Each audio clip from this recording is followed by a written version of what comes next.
Since YouTube's launch in 2005, child and family vloggers have gained popularity, amassing millions of views. With the rise of social media, content featuring children is now also shared on platforms such as Instagram and TikTok. On the surface, these videos are often harmless, showcasing child talent, milestones, and funny moments. Hi. Hey, do you guys love your baby sister? Yes. Charlie! Ow! Charlie! That really hurt! Dear Mom and Dad, Merry Christmas. I love you guys so much. You are the best parents ever. Thank you for always being so nice and sweet to me. Thank you for always being so funny. Jesus loves you. You got a friend in me.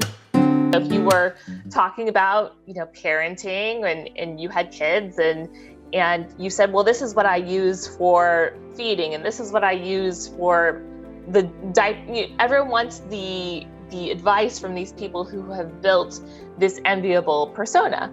And that's really how influencing was born. The rise of child influencers brings serious legal and ethical concerns. The pressure to maintain a curated online persona can harm a child's mental health, and public exposure increases their risk of online predators. In addition, children are often financially exploited. What becomes tricky is when a child is under 5th grade and they're not old enough to really understand the concept of what 1,000 viewers looks like, let alone 1,000,000, and the implications of that, or can't make informed decisions about what they want to be put on the internet. It's definitely not ethical to expose a child's private life in super vulnerable moments because you don't know who's watching those YouTube videos. Once it's on the internet, you can't really take it off. It's going to be on there forever. Anyone could download it and have it on their own computers. And the fact that some of these mommy vloggers and family vlog channels are filming their kids' first periods, first dates, first time shaving, really vulnerable, intimate moments that no one would have on the internet is absolutely unacceptable. And if you think about that child's life when they grow up and if they decide to leave the influencing space, that's going to follow them as they go through college, get a job. Privacy laws struggle to keep pace with the digital age, leaving children vulnerable to data misuse and lack of control over their images. Existing child labor laws don't fully address the exploitation of minors in the influencer world, where parents may prioritize financial gain over their child's well-being. In August 2023, Illinois passed an amendment to its child labor law, becoming the first state to enact a law protecting children financially.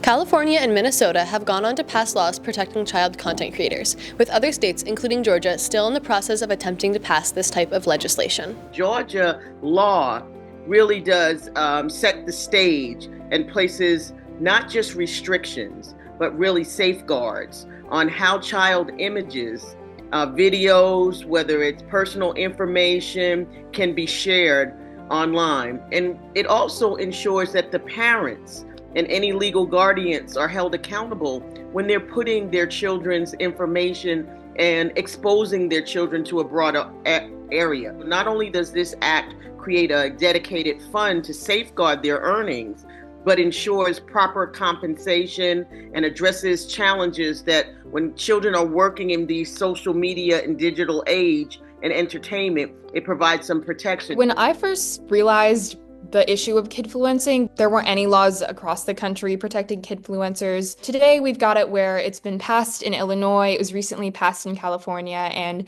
it's in some sort of stage in the legislative process in around 8 other states, which has been amazing, but I definitely think the next step is taking it nationwide. Although significant progress has been made on the state level, there is currently no federal legislation protecting child creators.